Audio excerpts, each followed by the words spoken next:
Mwaramutse neza bavandimwe, umwami wacu ashimwe kubw'ubuntu bwe akomeza kugirira itorero rye bwo gukomeza kwigishwa nayo mu ijambo ryayo, ijambo ryayo ryanditse kandi rikaba rihagije rwose. Ku bantu twatangiranye izi zaburi z'amazamuka ndetse tukaba tugikomeje kwigira hamwe izi zaburi, so niringiye yuko hari byinshi umwami akomeza kutwigishiriza hamwe kandi tukarushaho kunguka kumumenya. So murabizi yuko hari zaburi twagiye twize ku ncamake kuri zaburi z'amazamuka, twiga kuri zaburi 120, twiga kuri zaburi 121, twiga kuri zaburi 122. Rero uyu munsi turaza gukomeza twiga kuri zaburi y'123, nayo ni imwe muri zaburi z'amazamuka. Rero reka dusome zaburi 123. Iravuga ngo, wowe wicara mu ijuru, kuri wowe niho nuburira amaso. Dore nk'uko amaso y'abagaragu bayahanga ukuboko kwa shebuja, nk'uko amaso y'umuja ayahanga ukuboko kwa nyirabuja, niko amaso yacu tuyahanga Uwiteka Imana yacu, kugeza aho azatubabarira. Uwiteka, utubabarire, kuko duhaze cyane igisuzuguriro. Imitima yacu ihaze cyane gukobwa n'abaruhukira mu mahoro, no gusuzugurwa n'abibone. Amen. Mana, tugushimiye iyi gitondo cyiza, tugushimiye ubuntu tugiriye mwami, kugira ngo dukomeze twigishwe nawe mu ijambo ryawe. Mwami, ushimwe ko waduhaye ijambo ryawe kandi rihagije rwose, nk'uko Pawulo yandikiye Timoteyo amubwira yuko ibyanditswe byera byose byahumetswe nawe, kandi byose bifite umumaro wo kutwigisha, kuduhugura, kuduhanira gukiranuka mwami, kugira ngo tube dushyitse dufite ibidukwiriye byose ngo dukore imirimo myiza. Mwami, iri ni ijambo ryawe rikomeye, ritaje ku bw'ubushake bw'umuntu, ahubwo ryaturutse kuri wowe mwami. Mwami, rero turabigushimiye ko wariduhaye kugira ngo turusheho kumenya wowe mwami, tumenye icyo udutegeka mwami, kugira ngo ijambo ryawe ridushure, tubwire iby'agakiza mwami. Ibyanditswe byera ngo bitumenyeshe ubwenge, ngo butuzanire agakiza mwami. Mwami, rero ndasaba n'ingingira buri muntu wese tugiye kwigana mwami iyi zaburi. Mwami, ndingize kugira ngo muri iyi zaburi utwigishe mwami, wigishe buri bugingo bwose, usobanure uwo uri we, uko ukora mwami, inshingano utanga ku kiremwa muntu. Mwami, duciye bugufi mwami, kugira ngo twigishwe nawe mwami, kuko turi abanyantege nke, ko turi abanyabyaha mwami. Ni wowe wenyine twishingikirijeho, ni wowe wenyine twuburiraho amaso yacu, kuko gutabarwa kwacu nta handi guturuka, ni kuri wowe gusa mwami. Mwami, rero ndasaba n'inginga kugira ngo buri muntu wese tugiye kwigana iyi zaburi umuhe guhora yuburiye amaso mwami kuri wowe uri mu ijuru mwami. Habwa icyubahiro, ushimwe ko mva gusenga mu izina ry'umwami Yesu. Amen. Rero bavandimwe, iyi zaburi kimwe n'izindi twagiye twiga ni zaburi z'amazamuka. Iyi zaburi nayo itangira itubwira yuko ari indirimbo y'amazamuka. Twagiye tubona impamvu izi zaburi zitwa indirimbo z'amazamuka, kuva kuri zaburi y'120 kugera kuri zaburi 134, ni zaburi 15, zose zitangira zitubwira ko ari indirimbo z'amazamuka. So twabonye ko ari indirimbo baririmbaga bazamuka bajya hehe? Bajya i Yerusalemu. Yerusalemu twagiye tuvuga ko Yerusalemu ni umurwa wari wubatse i Siyoni, ku musozi Siyoni, umusozi wera. Umusozi ubwawo twabonye ko utakwera, ahubwo impamvu witwaga umusozi wera ni uko ari ahantu nyine Imana yitoranyije kuba ubuturo bwayo. Ni ahantu nyine Imana yabaga iri, ari presence y'Imana, reka mvuge gutyo. So aho ngaho yari yaritoranyije bagombaga kuyihimbariza ni Yerusalemu.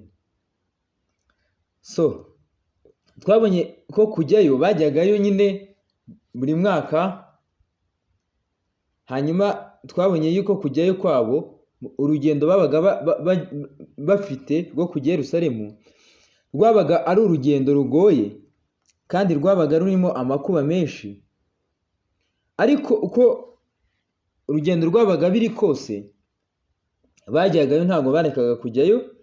Ikindi, babaga biringiye uburinzi bw'Uwiteka, kuko bagombaga nyine kujya guhimbaza nyine Uwiteka Imana yabo. Twagiye tubibona muri Zaburi zabanje, umunyazaburi avuga nyine yuko ngo ibirenge byabo ngo bigeze i Yerusalemu. Twayibonye Zaburi 122, Zaburi ya Dawidi, bamubwira ngo tujye mu nzu y'Uwiteka. Dawidi ngo arishima cyane, tubona avuga ngo ibirenge byacu ngo bihagaze mu marembo yawe. Bigaragara yuko rwose baragendaga bakagerayo kandi bakanezererwa kugera aho bajyaga, ko babaga biringiye Imana. Twabonye na Zaburi yindi yabanje ivuga ngo Mana ngo nduburira amaso yanjye ku misozi, gutabarwa kwanjye kwave ngo kuva ku Uwiteka waremye ijuru n'isi. Tubona yuko muri iyi Zaburi naho, nubwo urugendo rwabaga rukomeye, babaga biringiye Uwiteka ko ari we mu by'ukuri ubasha kubageza yo amahoro. So rero reka tugende turebera hamwe iyi Zaburi umurongo ku wundi, tugende twumva icyo Imana itwigishiriza muri iyi Zaburi y'amazamuka. Zaburi 123. Iyi Zaburi itangira ivuga ngo wowe wicaye hejuru, kuri wowe niho nuburira amaso. Wowe wicaye hejuru. Ninde wicaye hejuru? Wowe wicaye mu ijuru. Ni wowe wicaye mu ijuru, kuri wowe niho nuburira amaso. Ninde wicaye mu ijuru? Ninde uyu munyazaburi yuburiraho amaso? Ushobora kwibaza ninde wicaye mu ijuru, ninde umunyazaburi yuburiraho amaso? Bavandimwe, Imana iri mu ijuru, twebwe turi mu isi. Imana ishyizwe hejuru, twebwe ducishijwe bugufi. Imana ifite icyubahiro cyose, twebwe ntacyo dufite. Imana ni umuremyi w'ijuru n'isi, twebwe tukaba turi ibiremwa byayo. Imana iri mu ijuru. Iyo Mana iri mu ijuru niyo umunyazaburi yuburiraho amaso. Muribuka muri Zaburi 121, twabonye umunyazaburi yibaza ngo Mana nduburira amaso yanjye ku misozi, gutabarwa kwanjye kwava he? Hanyuma agatanga igisubizo agira ati, gutabarwa kwanjye kuva ku Uwiteka waremye ijuru n'isi. Mu by'ukuri uyu munyazaburi nawe ntabwo yuburiraga amaso ku misozi ngo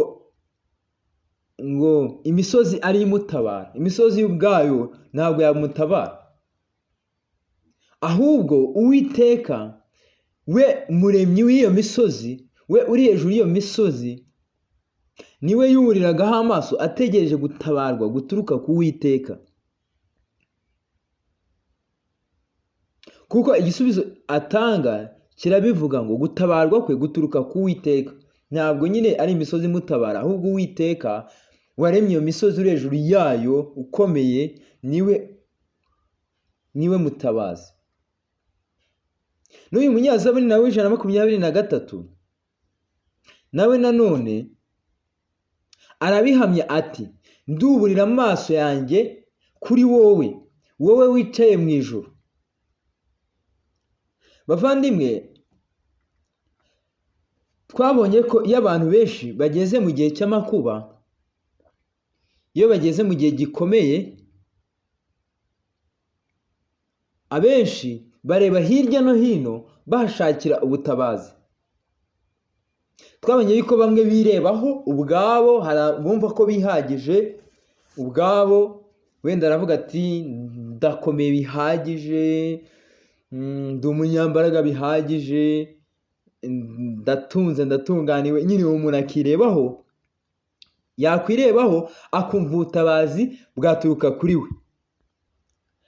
Hanyuma abandi bakiyambaza abakomeye, akavuga ati wenda nziranye n'abakomeye, mfite abakomeye, ubutabazi rwose nabona buturutse ku bakomeye. Hanyuma abandi bakiyambaza inshuti, bakavuga ati mfite inshuti rwose mu makuba yanjye, izi nshuti zanjye nizo nziyambaza.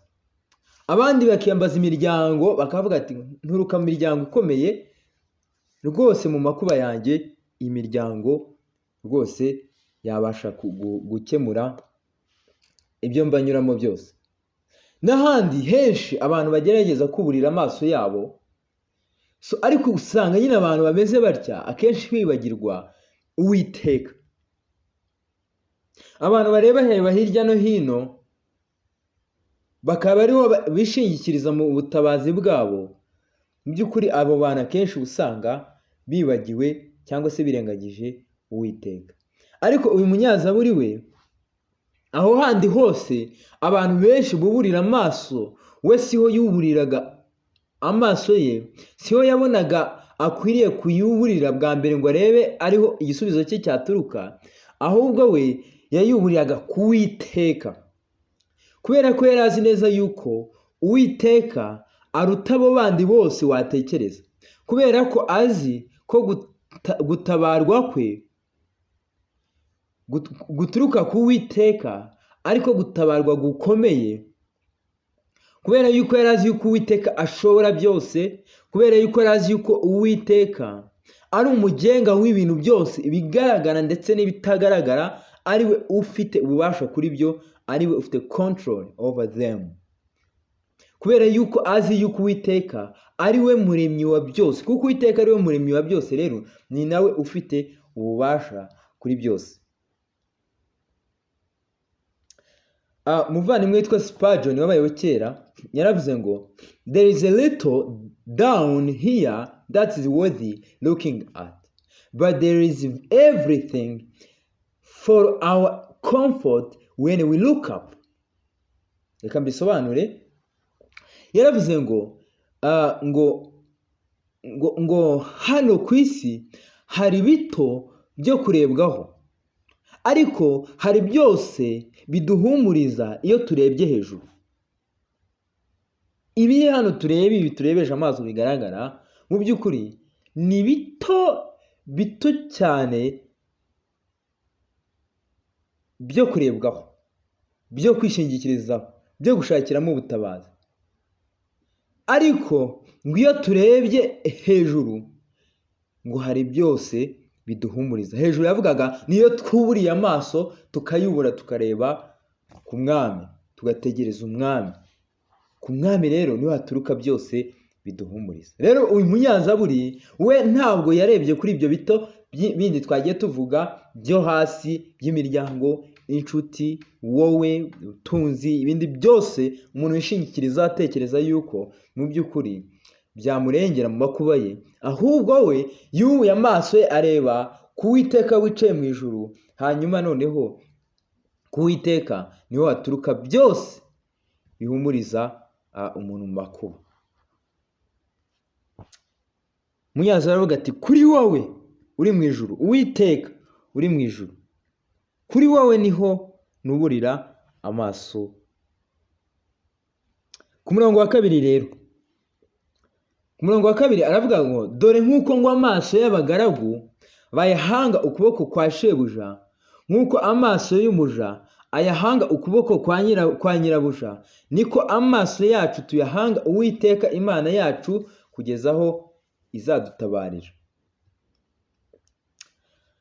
Bavandimwe, mwumve iki kigereranyo cyo kwishingikiriza no guca bugufi imbere y'uwo ukorera kandi umubereye umugaragu cyangwa umuja. Hano hari ibintu bibiri ari kutwereka cyangwa bitatu, turebe kuri murongo wa kabiri. Icya mbere ari kuvuga ngo amaso y'umugaragu ayahanga ukuboko kwa shebuja. Ikeza hano umugaragu bari kuvuga ni umugabo, shebuja avuga nawe ni umugabo. Uyu mugaragu niwe ukorera shebuja. None ari kugaragaza yuko uyu mugaragu ukorera shebuja amaso ye ngo aba yahanze ukuboko kwa sebuja. So ibi birumvikana mu buzima tubayemo, turabyumva cyane. So hari abagaragu, hari na ba shebuja, nabo twita mu mvugo y'iki gihe, wenda tuvuge hari byose mu mvugo ya none. So abagaragu baba bategereje ko ba shebuja babaha. Bavandimwe, murabizi y'ukwezi gushize abakozi bari hano baba bategereje icyo ba sebuja bari bukore. Mu by'ukuri baba bagitegerezanyije amatsiko, baba bategereje ko ba sebuja barambura ikiganza bakabaha. Muri kubyumva? So rero amaboko y'umugaragu nako amaso y'umugaragu abategereje ukuboko kwa shebuja, abategereze shebuja ko hari icyo ari bukore, hari icyo ari butange, hari icyo ari bumuhe, agitegerezanya amatsiko, agishaka cyane, umutima we ugishaka, ukifuza, anezerewe cyane icyo shebuja ari bukore, ari bumuhe mu by'ukuri, kuko icyo kintu agikeneye cyane. N'amaso y'umuja akayahanga nyina hano baravuga umugore ndetse n'umugore. So amaso y'umuja akayahanga ukuboko kwa nyirabuja. Nk'uko tubonye umugaragu amaso ye ayahanga ukuboko kwa shebuja, ni nako n'umuja nawe amaso ye ayahanga ukuboko kwa nyirabuja. Kubera yuko abo bose ari umugaragu n'umuja, baba bategereje guhabwa na sebuja ndetse na nyirabuja. Kandi icyo bategereje guhabwa bagitegereje nyamatsiko, baragishaka, kibateye umunezero mu gihe bakibonye. Rero no mu gihe bakibuze ntabwo batuje, barakomeza bategereje bagishaka. Icyo ni ikigereranyo ari kutwereka, ashaka kutubwira yuko amaso ngo yacu ngo tuyahanga Uwiteka Imana yacu. Nimuza kureba uyu munyazaburi kuri uyu murongo wa kabiri, yaje noneho avugira muri rusange. Ku murongo wa mbere avuga ngo kuri wowe wicara mu ijuru ngo niho nuburira amaso yanjye. Hano yavugaga nkawe, ariko kuri umurongo wa kabiri noneho ari kuvuga ngo niko ngo amaso yacu tuyahanga Uwiteka Imana yacu. Urabona ko byaje ari mu bwinshi.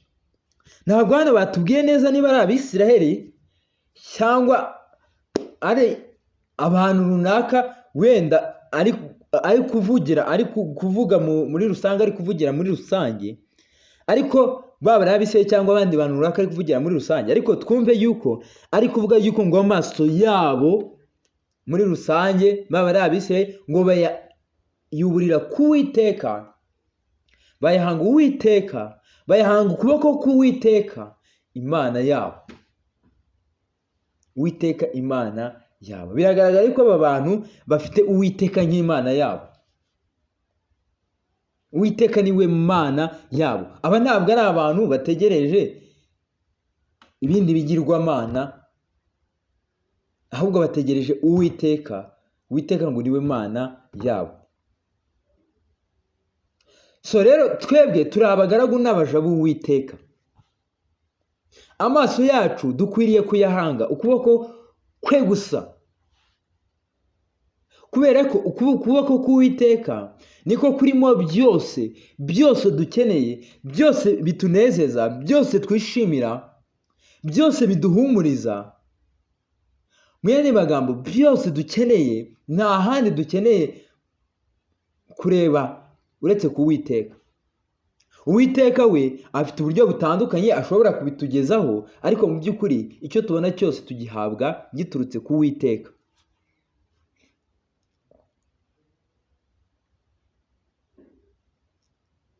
Tugihabwa giturutse ku Uwiteka. Reka dusome muri Zaburi 104 umurongo wa 27 twumve icyo umwami Imana avuga. Zaburi 104 umurongo wa 27 kugeza kwa 28.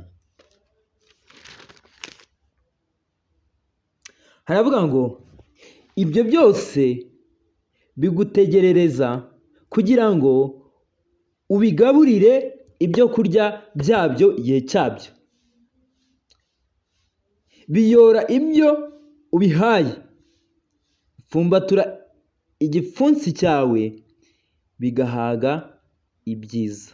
Ndagira ngo mwumve hano icyo bari kuvuga. Uku ni ukuboko k'Uwiteka, iki ni ikiganza cy'Uwiteka. Ibyo byose bavuze hejuru, wenda kubw'impamvu z'umwanya tudafite gusubiramo ngo tubirebe byose, reka tubyumve. Bikenera inyamaswa yewe n'abantu, nuko nguko bigenda. Nabo bategereza kugira ngo ubigaburire ibyo kurya byabyo mu gihe cyabyo. Ari inyamaswa ntabwo zihinga, turabizi, ariko ari inyoni n'ibiguruka ntabwo bihinga, ariko tuzi ko ibyo byose n'Uwiteka ubigaburira, kandi bitegereza Uwiteka kugira ngo abigaburire mu gihe cyabyo. Ikindi ngo biyora ibyo ubihaye. Uwiteka niwe ubiha, none bikayora ibyo bihaye. Iyo apfumbatuye, apfumbatura ngo igipfunsi cye, hanyuma ngo bigahaga ibyiza. Muri kubibona? Rero amaso yacu tuyahanga Uwiteka Imana yacu, niwe twuburiraho amaso, kuko ibyo dukenye byose, nubwo mvuze wenda hano ibyo kugaburirwa, ibyo kurya, hari n'ibindi byinshi tuba dukeneye wenda bitari byo turi burye. Byose ubutabazi dukeneye mu makuba, hehe, hirya no hino hose, reka twumve yuko Uwiteka ari we tugomba gutegereza, tukuburaho amaso kugira ngo abiduhe. No muri Matayo 7 Yesu yatubwiye atwereka yuko tugomba guhora twishingikirije ku Uwiteka mu gihe hari ibyo dukenye twumva dushaka. Reka dusome muri Matayo 7 umurongo wa 7 mwumve ukuntu havuga. Havuga ngo musabe muzahabwa.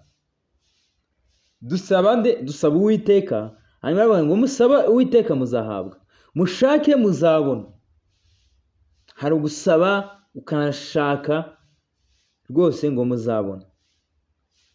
Mukomange ku rugi muzakingurirwa, kuko umuntu wese usaba agira gute ahabwa, n'ushaka agira gute abona, n'ukomanga agakingurirwa. Mbese muri mwe hari umuntu umwana we yasaba umutsima akamuha ibuye, cyangwa yamusaba ifi akamuha inzoka? Ko muri babi kandi mukaba muzi guha abana banyu ibyiza, none so mu ijuru ntazarushaho guha ibyiza ababimusabye. Yesu ari kubereka yuko nibasaba bazahabwa, nibashaka bazabona, bakomanga bazakingurirwa. Ni babi, abantu ni babi, bose ni babi, ariko nubwo ari babi, abana babo ngo bashaka kubaha ibyiza. Murabizi hano abafite abana, ushaka umwana wiga ku ishuri ryiza, ushaka umwana ry'ibiryo byiza, ushaka umwana wawe ibyiza nyine ubyifuriza umwana wawe, kandi uri mubi. Ariko data uri mu ijuru we ni mwiza. None se niba ari mwiza, abana be bakaba bamusaba, abana be bakaba bamushaka, abana be bakaba bakomanga, we ntazarushaho kubaha ibyiza ko ari mwiza? Muri kubyumva rero? Uwo data uri mu ijuru, uwo niwe turi kuvuga ngo twuriraho amaso yacu, niwe duhanga amaso yacu, Uwiteka Imana yacu, uwo mwiza umeze gutyo. Ntabwo ari ukumusaba gusa, ahubwo dukwiriye no kumugandukira, kandi tukamugandukira muri byose, muri byose adutegeka gukora, kuko ni databuja, natwe tukaba turi abagaragu n'abaja be. Nagira ngo tubyumve neza, ko twabonye hejuru bavuga nk'uko umugaragu ahanga ukuboko shebuja. Murumva ko shebuja aba afite ubutware ku mugaragu we, aba ategeka umugaragu we, umugaragu aba agomba kumugandukira akamwumvira, nk'uko nyirabuja ategeka umuja akamwumvira, aba agomba kumugandukira.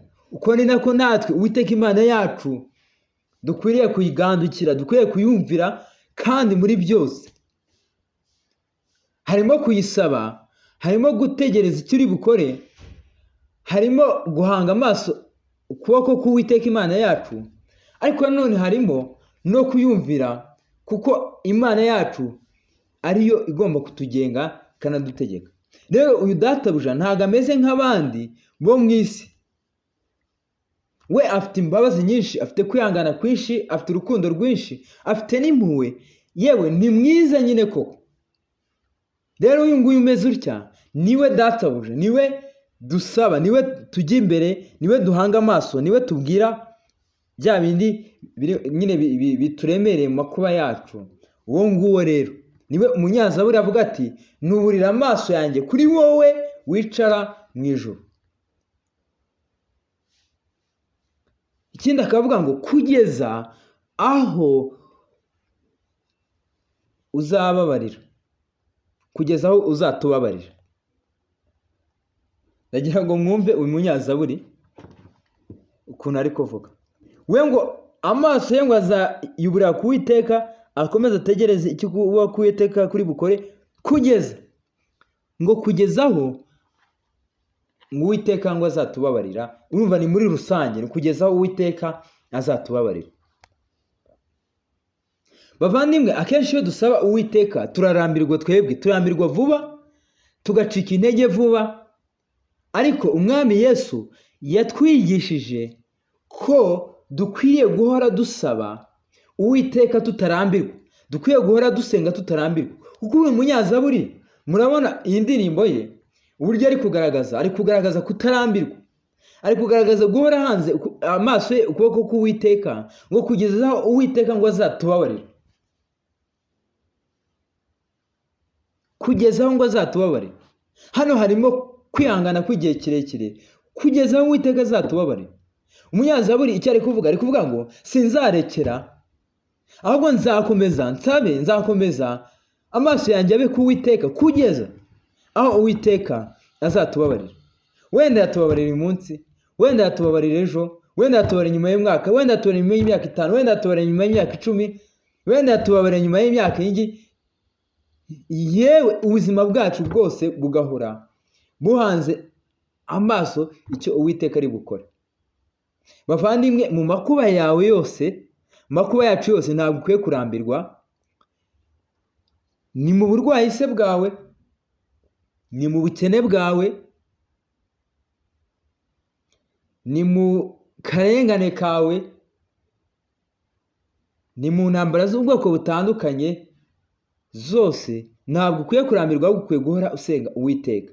Abigisha b'ibinyoma iyo bo bigisha abantu barababwira ati birashize, ariko mu by'ukuri twebwe uko dukwiye kubyumva, mu by'ukuri uko biri bigaragaza nuko Imana yemera yuko bitugeraho,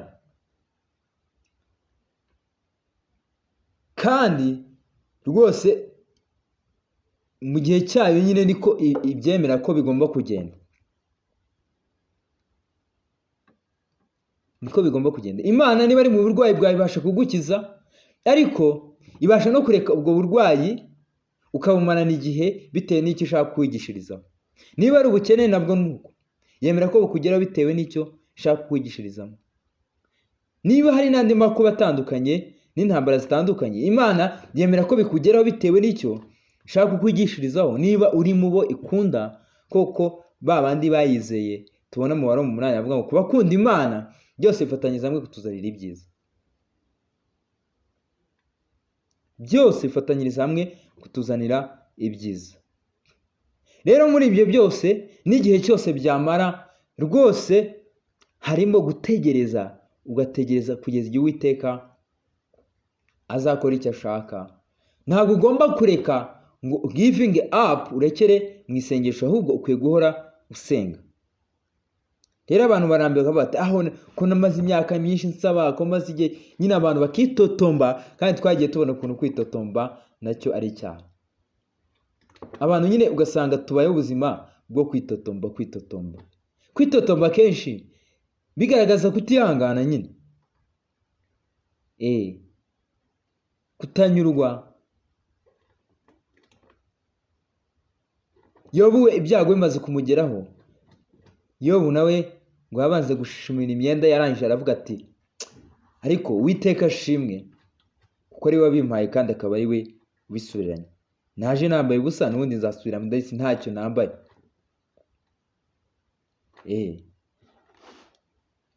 Bavandimwe rero, Umwami Yesu nawe yaduciye umugani atwigisha yuko dukwiriye guhora dusenga tutarambirwa. Rwose dukwiye guhora dusenga tutarambirwa. Nk'uko uyu munyazaburi avuga ngo kugeza aho uzatubabarira. Natwe dukwiriye gusenga dufite umutima umeze gutya, dufite imitekerereze imeze gutya, tuvuga ngo Mwami kugeza aho uzatubabarira. Bibe mu myaka myinshi, bibe mikeya, bibe ubuzima bwacu bwose, igihe cyose dukomeza tuvuga ngo kugeza aho uzatubabarira. Kugeza aho Mwami uzatubabarira. Nitwumve yuko kuba nyine bitari kurangira ako kanya ngo twumve ko Uwiteka ngo yadutaye, ngo twumve ko Uwiteka atatwumva, ngo twumve dutangiye kwibaza ku Mana cyangwa kuyikweshoninga, ahubwo kugeza igihe azatubabarira. Ntabwo dukwiye kurekera, dukwiye guhora dusaba. Muri Luka 18 umurongo wa mbere, reka nsome aya magambo si menshi cyane, kuva ku murongo wa mbere kugeza ku murongo wa 8. Haravuga ngo abacira umugani wo kubigisha ko bakwiriye gusenga iteka ntibarambirwe. Arababwira ati hariho umucamanza mu mudugudu umwe utubaha Imana ntiyite ku bantu. Muri uwo mudugudu harimo umupfakazi. Aramusanga aramubwira ati ndengera ku mwanzi wanjye. Amara iminsi atemera, ariko aho ageze aribwira ati nubwo ntubaha Imana kandi sinite ku bantu, ariko kuko uyu mupfakazi anduhije ndamurengera, ngo adahora aza iminsi yose akandushya. Nuko Umwami Yesu arabaza ati ntimwumvise iby'umucamanza ukiranirwa yavuze? Ubwo bibaye bityo, Imana se yo ntizarengera intore zayo ziyitakira ku manywa na nijoro? Mbese yazirangarana? Ndababwira yuko izazirengera vuba. Ariko Umwana w'umuntu naza, mbese azasanga kwizera kukiri mu isi? Ndagira ngo mwumve ibi bintu. Yesu muri mugana kugaragaza umucamanza utaritaga ku bantu, ukiranirwa. Ariko kuko umupfakazi yahoraga aza iminsi yose ashaka yuko murengera ku mwanzi we, kugira ngo uyu mucamanza ukiranirwa amwikize, reka mvuge gutyo, yageze aravuga ati noneho ndamurengera kugira ngo atazakomeza kugaruka hano. Rero Umwami Yesu aravuga ati none se niba umuntu ukiranirwa yabasha kurengera umuntu umutakambira gutyo iminsi yose, none mwebwe mufite data uri mu ijuru. Yesu yabahaye ubwo buntu bwo kujya musenga muri Matayo 6 ngo tujye dusenga tuvuga tuti data twese uri mu ijuru, data wa twese uri mu ijuru. Ntabwo ibyo nabyo tubikwiriye, ahubwo ni ubuntu butangaje twahawe bwo kujya dusenga tuvuga ati data twese uri mu ijuru. Noneho data twese uri mu ijuru ukiranuka azabura ate kubarengera? We azabarengera vuba. Intore ze zimutakira ku manywa na nijoro, mbese yazirangarana, mbese yabarangarana, cyangwa azabarengera vuba? Rwose azaturengera vuba. Muri kubyumva? Azazirengera vuba. Rero ntabwo dukwiye kurambirwa, natwe dukwiye guhora tuzi imbere ya data. Rwose azaturengera vuba. Tukagira kwihangana mu isengesho, ntiturambirwe nubwo tutaba turi gusubizwa ako kanya. Nk'uko uyu munyazaburi avuga ngo kugeza aho azatubabarira. Nk'uko uyu mupfakazi nawe yakomezaga aza, nubwo uyu mucamanza atitaga ku bantu ntiyubaha Imana, umupfakazi nawe ntarekere, agakomeza ati ndengera ku mwanzi wanjye, ndengera ku mwanzi wanjye. Natwe nuko ngo dukwiye guhora tuzi imbere ya data, tukamubwira ati mwami data, mu makuba yacu data, mu ntege nke zacu data, muri byinshi byacu, mu ntambara zitandukanye, tugahora tumubwira ibyacu kugeza aho azatubabarira. Ku murongo wa 3, Uwiteka utubabarire, utubabarire kuko duhaze cyane igisuzuguriro. Hejuru yavuze ngo afite kwihangana uyu munyazaburi kugeza ngo igihe Uwiteka ngo azatubabarira. Noneho arongera akabisubiramo ati Uwiteka utubabarire, utubabarire kuko duhaze igisuzuguriro. Uwiteka uturengere, uturengere kuko duhaze cyane igisuzuguriro. Hano umunyazaburi ategereje imbabazi ziva ku Uwiteka, arabitsindagira akabisubiramo ati utubabarire, utubabarire. Akenshi turabizi yuko umuntu asubiramo ikintu aba ari kugishimangira, aba ari kugitsindagira, aba ashaka ko cyumvikana cyane, aba ashaka ko umutima w'ugisohora agishimangira koko ko ari ukuri icyo kintu. Murabizi yuko umwami Yesu iyo yigishaga aravuga ati ni ukuri, ni ukuri. Nyine yasubiragamo ikintu gutyo gishaka kuba gishimangira, nyine agitsindagira koko icyo kintu ngo cyumvikane. Umunyazaburi we mu isengesho rye aravuga ati tubabarire, akongera ati utubabarire. Have mercy on us, have mercy on us. Tubabarire. Rwose agaragaza akababaro ke, agaragaza ubukene bwe imbere y'Uwiteka. Nk'uko twabonye umupfakazi yahoraga imbere y'umucamanza ati rwose ngo ndengera ku mwanzi wanjye. N'umunyazaburi imbere y'Uwiteka kugeza aho Uwiteka ngo azamubabarire, araza ati Uwiteka utubabarire, utubabarire.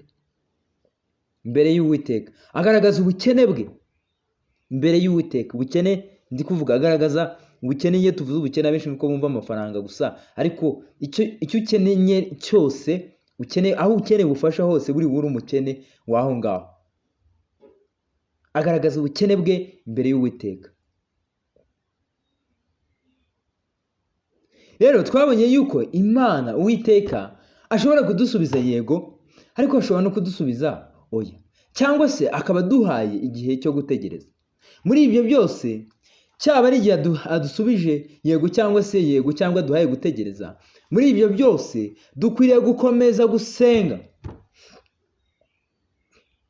Yaba ari uwashubijwe yego, ntabwo biba bivuze ngo noneho genda urekere gusenga. Yaba ari uwasubijwe oya, ntabwo biba bivuze ngo genda urekere gusenga. Haba ari uwasubijwe ngo tegereza, ntabwo bivuze ngo genda urekere gusenga. Yaba ari uwashubijwe yego cyangwa oya cyangwa gutegereza, dukomeza dusenga, dukomeza dusenga. Kuko gusenga biba bigaragaza kwishingikiriza ku Mana. Kuko gusenga mu by'ukuri harimo inyungu nyinshi birenze gusa igihe twasubijwe ibyo dushaka. No kuba Imana byonyine twumva tugasenga ikumva amasengesho yacu, izo ni inyungu zihagije zadutera gusenga. Kandi twabonye ko kuba Imana idasubiza ibyo dusabye byose rwose ari uko idukunda, kubera yuko twabonye ko Imana ivuze ngo ngiye kujya subiza ibyo musabye byose. Muvandimwe Spurgeon yavuze yuko ngo byaba ari umuvumo kuruta uko byaba ari umugisha. Kubera iki? Kubera ko twe dusaba nabi cyane ku kigero cy'uko dusaba na bya bintu bituzanira akaga, ariko Imana kuko idukunda iduha ibyo ibona bidukwiriye. Niyo mpamvu tukwiye gusenga, tujya dusenga tukavuga ngo ibyo ushaka ari byo biba. Data twese uri mu ijuru, izina ryawe ryubahwe, ubwami bwawe buze, ibyo ushaka bibe. Ntabwo ari ibyo twebwe dushaka, kuko ibyo twebwe dushaka buri gihe ntabwo aba ari ibitunganye, aba ari ibikwiriye, ahubwo twebwe n'igihe tuba dushaka ibituzanira akaga.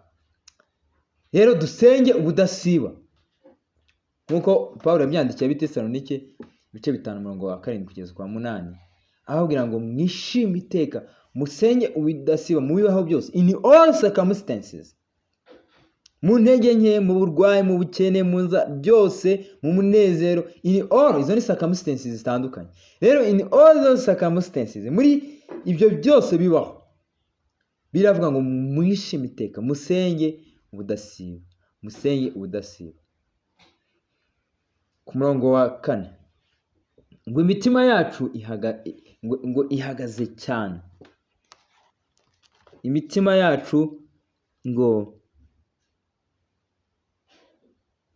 yacu ngo ihaze cyane gukobwa n'abaruhukira mu mahoro no gusuzugurwa n'abibona. So hano ntabwo umunyazaburi yavuze abaribo niba ari Abisiraheli cyangwa se niba ari groupe y'abandi bantu, ariko icyo tuzi ni uko hano ni abantu bafite Uwiteka nk'Imana yabo. Rero abantu bose bafite Uwiteka ari Imana yabo. Akenshi abandi bantu bose badafite Uwiteka Imana yabo, badafite Uwiteka nk'Imana yabo, baba barwanya ubwoko bw'Imana. Nukuri nimuza kureba amateka yose y'ikiremwamuntu, rwose abantu ubwoko bw'Imana, abantu b'Uwiteka bahoze barwanya Abisiraheli, bahoze amahanga arwanya Abisiraheli, ubwoko bw'Imana. Itorero tubona abatizera rwose uyu munsi barwanya itorero, barwanya abizera. Uhereye mu muryango turabibona uyu munsi, umuntu yizera ubutumwa bwiza, umuryango wose ukamuhagurikira kumurwanya. Umuntu yizera ubutumwa bwiza, ubwoko bugahagurikira kumurwanya. Umuntu yizera ubutumwa bwiza, abatizera bakamurwanya. Igihe cyose abantu batubaha Imana bahoze barwanya abubaha Imana, bahoze barwanya abubaha Imana. Uhereye kuri Kayini yarwanyaga Abeli kugeza nawe yamwishe. Muri kubyumva? Ubwoko bw'Imana bwahoze burwanywa, abantu b'Imana bahoze barwanywa rwose. Rero umunyazaburi ugaragaza ko imitima yabo ngo ihaze cyane gukobwa ngo n'abaruhukira mu mahoro no gusuzugurwa n'abibona. Murabizi ntabwo hano yabaye specific ngo tubwire niba ari Abisiraheli, ariko murabizi yuko Abisiraheli akenshi iyo bacumuraga ku Mana, Imana yabatezaga nk'inzara, wenda bakajya mu bunyage wenda ahantu runaka, cyangwa se ikabateza abanzi babo Abakaludaya, Abanyababuloni, bakabatwara mu bunyage. Ni kubyumva? Ibyo byose byabaga ku Bisiraheli mu gihe Abisiraheli babaga bagize kutumvira Imana, Imana ikabateza abanzi babo. Rero abanzi babo wasangaga babishima hejuru, bakabakoba, bakabasuzugura, bakabibonaho. Muri kubyumva? Kubera yuko nyine icyo gihe Imana yabaga yabateye umugongo Abisiraheli kubera gukiranirwa kwabo. Ariko iyo Abisiraheli bihanaga, bagahindukira bakava mu byaha byabo bakihana koko, bakambaza izina ry'Uwiteka, Uwiteka yabarengeraga ku banzi babo. Uwiteka akongera akabagirira ubuntu bwe, hanyuma akabaha imbaraga, akabagurikiriza wenda umucamanza, akabagurikiza umuntu runaka uyobora ubwoko ku rugamba, ubwoko bukanesha, ubwoko bukongera bukabaho busabana n'Imana mu mahoro. Muri kubyumva? So iyo batabaga bari kumvira Imana, babaga babayeho mu gisuzuguriro, babaga babayeho mu kuba abantu babishima hejuru, abanyamahanga batizera, byose nyine bimeze gutyo. Muribuka ni Zaburi ari 137, sindi kwibuka. So umunyazaburi avuga ngo twicaraga ku migezi y'i Babuloni, ngo tukarira twibutse ngo Isiyoni.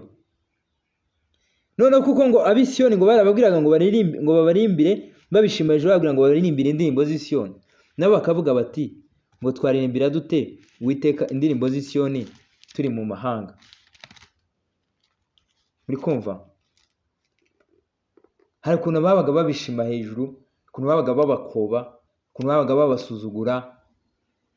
Murabyibuka Dawidi na Goliyati, Abafilisitiya ngo nyine babaga bafite intwari Goliyati, Abisirayeli ngo batinye bose, batinye rwose iyo ntwari y'Abafilisitiya, hanyuma batangira ngo gutuka Imana, Uwiteka Imana. Goliyati atangira gutuka Uwiteka Imana. Dawidi ngo bimutera agahinda cyane, ngo arangije kwiyumanganya biranga. Dawidi aravuga ati Uwiteka yampaye kwica amadubu n'intare.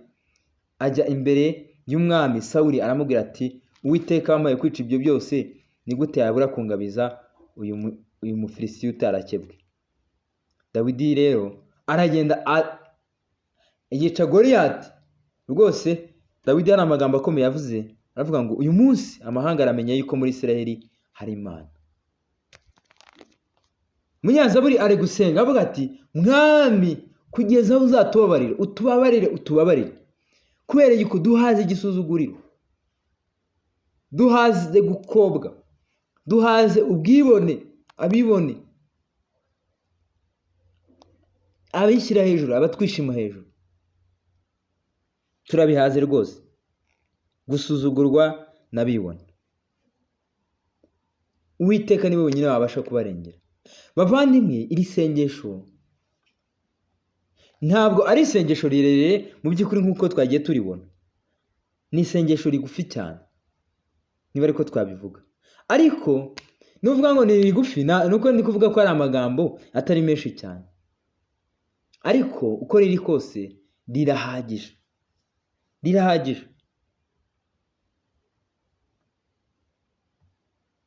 Rwose hari igisengesho riba rigufi ariko ririmo byose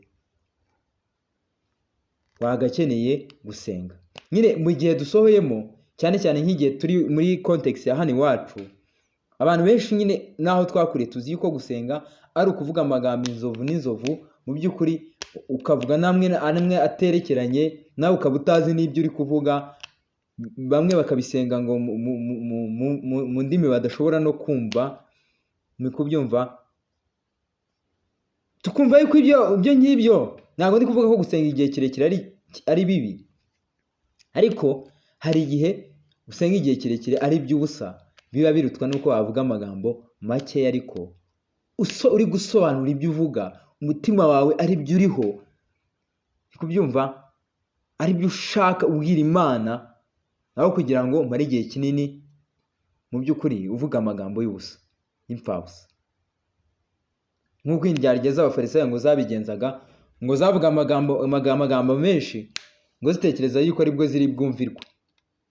Niko Yesu yavuze ngo ariko mwe ntimukamenye nk'izo ndyarya z'Abafarisayo, ngo ntimugasenga amagambo muyasubiramo hato na hato. Spurgeon yaravuze ngo every prayer is long enough if it is fervent, proceeds from a heart that is understand the necessity of the sin. Nyine icyo ari kugaragaza hano nuko buri sengesho ryose mu by'ukuri riba rihagije, riba rirerire rihagije, ryaba ari ry'umunota 2, 5. Iryo sengesho mu gihe aba ari isengesho ko kusenze riva ku mutima usobanukiwe, umuntu wese wizera yagiye imbere ye umutima we unyotewe Imana, ushaka Imana, ubwira Imana ibikuremerere, wumva Imana nyine iyo ariyo. Mu by'ukuri ikibazo ntabwo kiri mu gihe wamaze, kuko Yesu abwira abantu nyine ibyo gusenga ababurira ku bw'uburyarya bw'abafarisayo, icyo yatinzeho si igihe bamara cyane, ahubwo icyo yatinzeho ni amagambo baza bagasuka imbere y'Imana, ababuza gusuka amagambo y'imfabusa ari aho ngaho aterekeranye imbere y'Imana. Rero igihe uje imbere y'Uwiteka avandimwe, cya gihe tujya dufata dusenga, ya minota tujya dufata dusenga buri munsi, igihe cyose nyine dusenga bavandimwe, tujye tubanza tuze n'umutima wacu n'ibitekerezo byacu bibe bihari, nk'uko Spurgeon avuga ngo every praise is long enough. Niba ariyo minota 10 ngiye gusenga, iminota 10 umutima wanjye wumve yuko uri kubwira Imana, wumve yuko uri gusaba Imana, wumve yuko nta handi ibitekerezo byanjye bikwiye kurangarira, ahubwo bikwiye kugira focus, bikaba hamwe bikabwira Imana. Bavandimwe rero ni byinshi twakomeza twigiramo hano, ariko bavandimwe iyi Zaburi iratwigisha gusenga, iratwigisha gusenga tutarambirwa, iratwigisha kwishingikiriza ku Uwiteka ko ari we ubasha kuturengera mu makuba yacu, iratwigisha guhora twuburira amaso ku Uwiteka ntitugire ahandi tuyuburira, nk'uko umugaragu yuburira amaso kuri shebuja, nk'uko umuja yuburira amaso kuri nyirabuja. Amaso yacu rero duhore tuyuburiye hejuru kuruta uko tuyarebesha ahandi hirya no hino dutegereje ubutabazi. Gutabarwa kwacu kuva ku Uwiteka, Uwiteka wicara mu ijuru niwe rwose dukwiye guhora twuburiyeho amaso yacu. Mana, tugushimiye yuko twigishe muri iyi Zaburi, tugushimiye ubutunzi buhambaye waduhaye iri jambo ryawe, ritumenyesha uwuriwe, riduhumuriza, ritwigisha uko dukwiye kumera, uko dukwiye kugenza, uko dukwiye Mwami gusabana nawe, Mwami abakumenye. Mwami, ndasaba ninginga kugira ngo buri muntu wese wumva iyi audio mugire ubuntu bwawe, abatarakumenya, abakiri mu bubata bw'umwijima badafite Imana, turabinginge tubasabira kugira ngo ubereke Kristo wapfiriye ibyaha byacu, agahambwa, akazuka ngo dutsindishirizwe nawe. Mwami, barebe kuri Kristo, umwuka wera ukora umurimo muri bo, bereke Kristo bwo kumwizera nabo babone ubugingo buhoraho, bahabwe Mwami iyo privilege yo kujya basenga bavuga ngo data. Mwami, turabingingiye Mwami, abakumenye nabo turabasabiye kugira ngo bahe gukomezwa Mwami n'ijambo ryawe. Mwami, ubagire ubuntu bwawe. Mwami, tukweretse abari mu makuba atandukanye. Mwami, dufite benshi mu itorero baremerejwe n'uburwayi. Mwami, duhora dusabira. Mwami, turakwingize kugira ngo nk'itorero duhe kutarambirwa, ahubwo duhore tubasabira. Mwami, nabo ubwabo be kurambirwa, ahubwo bakomeze buburira amaso yabo kuri wowe, nk'uko uyu munyazaburi avuga, kugeza aho uzabababarira. Mwami, abarwayi ndabingingiye mbasabira Mwami, kugira ngo bane nabo bagirire ubuntu, ubigishirize muri ubwo burwayi bwabo, ubatabare mu gihe gikwiriye, ubakize kuko ubasha kubakiza. Mwami, abafite ibibazo by'ubukene, abafite ibibazo bitandukanye Mwami Imana tutabasha kumenya, Mwami, by'imitima ibabaye, Mwami Imana, abafite ibibazo by'intambara z'ibyaha, Mwami, ndinginze nsaba kugira ngo ugire ubuntu bwawe Mwami, itorero ryawe Mwami urirengere Mwami, umwanzi Satani ndetse n'isi na kamere bye kwishima hejuru Mwami Imana, bye kwishima hejuru Mwami Imana y'abizera. Mwami Imana, ndasabira abizera kugira ngo be kuneshwa Mwami n'umwanzi Satani na kamere ndetse n'isi Mwami, kuko abatuye Mwami abizera muri ubwo bubata.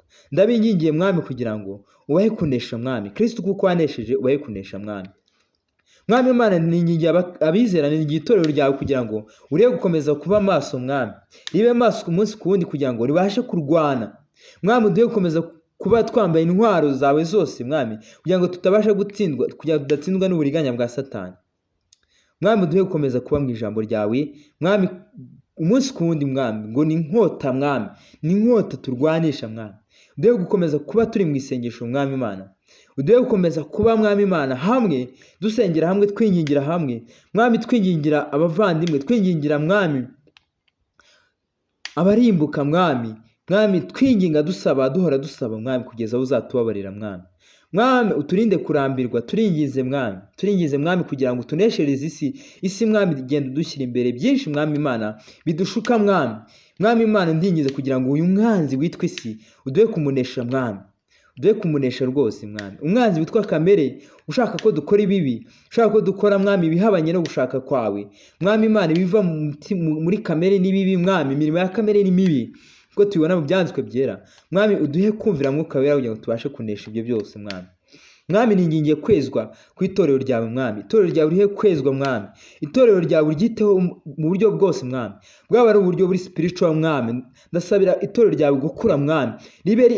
rikuze mwami, ribe rikungahaye mu gukura mwami, ribe rwose riri healthy mu buryo bw'umwuka mwami, ariko nanone no mu buryo bw'umubiri, kuko imibiri yacu yitaho, urirengere mwami, urengere itorero ryawe mu buryo bwose, bwaba ari uburyo butagaragara n'ubugaragara, bwaba ari uburyo bw'umwuka ndetse no mu buryo bw'umubiri mwami, rengera itorero ryawe rihe kubaho mwami Imana, rikunezeza mwami nsabiye na bene data bose, nsabiye n'abizera bose mwami, muri rusange nsabiye ingingo z'umubiri wa Kristo zose mwami, muri bugingo rwose mwami, ko rumeze, ko rurwaye kose mwami, ko rucitse intege kose mwami nsabiye ingingo zose za Kristo kugira ngo mwami uzihe gukomera, uzihe kuba amahoro mwami, maze izikomeye mwami uzihe gukomeza mwami, izicitse intege mwami muri uru rugendo turimo mwami, abamyaza buri tonye ko bagafite urugendo rugiye Yerusalemu, ariko twebwe aho tujya ni muri Yerusalemu nshya mwami, aha turi mu isi wacu, nkuko Pawulo yavuze ngo iwacu ni mu ijuru, niho dutegereje ko umukiza azava mwami turingize kugira ngo mu gihe turi muri uru rugendo